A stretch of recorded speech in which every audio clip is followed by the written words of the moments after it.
इस वक्त हम नंदुरबार में हैं। नंदुरबार में राहुल गांधी की न्याय यात्रा तो आ रही है, लेकिन उसके साथ साथ नंदुरबार में एमपी हिना गावित है, जिन्होंने 9 टाइम्स कांग्रेस एमएलए को 2014 में हराया था। उसके बाद से 2 टर्म एमपी हैं। पहली बार उस समय नंदुरबार में बीजेपी के एक सांसद जीत कर आई थी। हिना गावित जी, आपसे जानना चाहेंगे कि किस तरह का इम्पैक्ट इन 10 सालों में आप नंदुरबार में देख पा रही हैं। आदिवासी इलाका इसे कहा जाता है, रास्ते नहीं है, कॉलेजेस नहीं है, रहने के लिए घर नहीं है। क्या बदलाव आए हैं 10 सालों में? पिछले 10 सालों में आदिवासी लोगों को जो मूलभूत सुविधाएं हैं, जैसे हम लोग कहते हैं रोटी कपड़ा मकान, ये बेसिक चीजें हर व्यक्ति की जरूरत होती है। मैं जिस समय नंदुरबार की सांसद बनी, यहाँ पे लाखों लोग ऐसे थे जो गरीब परिवार से थे, आदिवासी परिवार से थे, लेकिन उन्हें आवास नहीं मिला। तो हमने प्रधानमंत्री आवास योजना के अंतर्गत मैंने मेरे लोकसभा क्षेत्र में करीब 3.5 लाख लोगों तक ये आवास योजना पहुंचाई है। ये 3.5 लाख जो घरों को हमने पहुंचाई आवास, इसके अलावा जो लोग प्रधानमंत्री आवास योजना के गाइडलाइंस में नहीं बैठ रहे थे, उनको हमने स्टेट गवर्नमेंट की आवास योजना से भी उनको हमने आवास दिलवाए। तो इतनी बड़ी मात्रा में अगर लोगों के पास आवास नहीं था पहले, इसका मतलब कांग्रेस की सरकार थी, तब उन्होंने कुछ काम ही नहीं किया, तभी तो इतने लोग रह गए।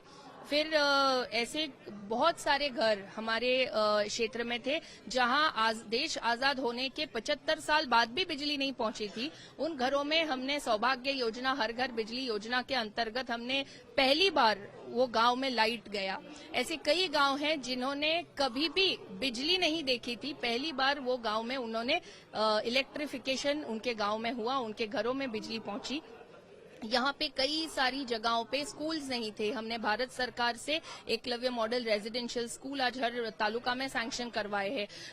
नंदुरबार डिस्ट्रिक्ट की जब हम बात करते हैं तो कई बार कुपोषण, माता मृत्यु, इस तरह के हेल्थ रिलेटेड इश्यूज सामने आते थे।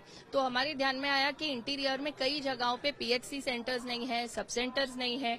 तो हमने जो आईपीएचएस के जो गाइडलाइंस है भारत सरकार के, उसके अंतर्गत जितने पीएचसी सब सेंटर्स नंदुरबार डिस्ट्रिक्ट में बनाने की आवश्यकता थी, वो हमने भारत सरकार से सैंक्शन कराए और आज कई सारे हमारे पीएचसीज और सब सेंटर्स फंक्शनिंग हो चुके हैं।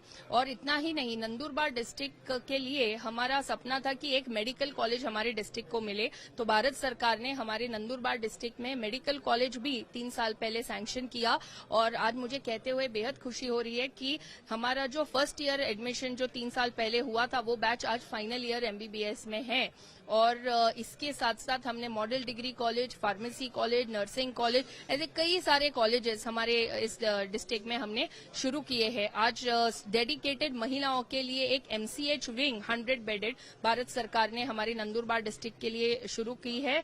उसको अंडर कंस्ट्रक्शन है और उसका जो मॉडल है वो एम्स दिल्ली के बेस पर है। मतलब वहां पे लेबर रूम्स है, बाद में रिकवरी रूम है, स्पेशल डेडिकेटेड आईसीयूज है।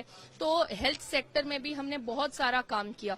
और ये जो मैं आपको बता रही हूँ कि इतना सारा जो काम हमने किया, ये हम कर पाए क्योंकि कांग्रेस ने कुछ भी किया नहीं था। अगर उन्होंने किया होता तो हमें ये करने का मौका ही नहीं मिलता। इसलिए ये जो आज राहुल गांधी जी की जो न्याय यात्रा वो कहते हैं, आदिवासी न्याय यात्रा, सही मायने में आदिवासियों पे अन्याय तो कांग्रेस पार्टी ने ही किया है। नंदुरबार ऐसा डिस्ट्रिक्ट है जहां पे आधार कार्ड का लॉन्च हुआ था। नंदुरबार ऐसा डिस्ट्रिक्ट है जहां से कांग्रेस पार्टी का लोकसभा का प्रचार का नारियल यहां पे फोड़ के वो शुरुआत करते थे। लेकिन जो डिस्ट्रिक्ट ने उनको इतने साल तक इतना सपोर्ट किया, उन ट्राइबल्स के लिए कांग्रेस पार्टी ने कुछ नहीं किया।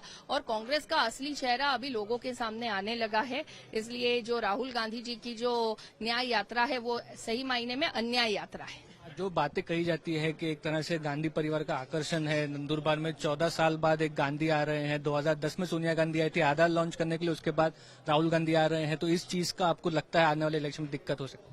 नहीं, कोई इम्पैक्ट कांग्रेस का नहीं होगा, क्योंकि आज तो कांग्रेस के ही लीडर्स नंदुरबार डिस्ट्रिक्ट के बीजेपी ज्वाइन करने लगे हैं और कई लीडर्स तो आने वाले समय में कांग्रेस छोड़ के बीजेपी के साथ आने वाले हैं। जहां लीडरशिप को ही, यहां डिस्ट्रिक्ट में कांग्रेस के नेताओं को ही अगर कांग्रेस पार्टी में विश्वास नहीं रहा, तो जनता को क्या विश्वास रहेगा? वो जो लीडर युति जो हो रही है, कोलिजन बन रहे हैं, बीजेपी के साथ भी बन रहे हैं, वो कहीं ना कहीं दिक्कत हो सकती है क्योंकि रिपोर्ट्स आ रही है कि लोग आपको इंटरनली भी अपोज कर रहे हैं। तो इस चीज का जो नए कोलिजन पार्टनर सामने आ रहे हैं या कांग्रेस से जो लोग बीजेपी में आ रहे हैं, वो जो बीजेपी में लोग हैं उनको दिक्कत कर रहे हैं, जो विकास काम कर रहे हैं इतने दिन। देखिए, जनता ये भारतीय जनता पार्टी के साथ है और यहाँ भारतीय जनता पार्टी के ही सांसद बनेंगे और मुझे विश्वास है कि जो 10 साल में जिस तरह से हमने यहाँ पे काम किया है, तो दोबारा से पार्टी एक बार मुझे मौका देगी और तीसरी बार इस लोकसभा क्षेत्र का सांसद बनने का मौका जनता मुझे देगी।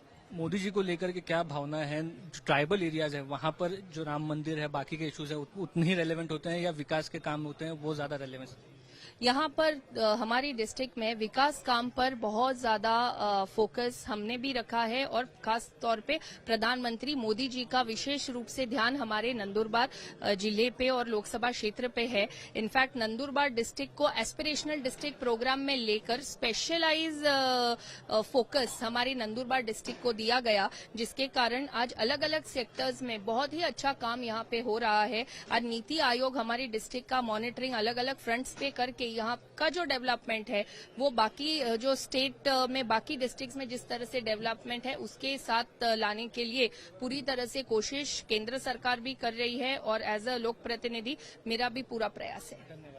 2 time BJP MP Hina Gavit Nandurbar से, जिनका कहना है राहुल न्याय यात्रा का कोई असर नंदुरबार पर नहीं पड़ेगा और बीजेपी का ही सांसद इलेक्शन में चुनकर आएगा।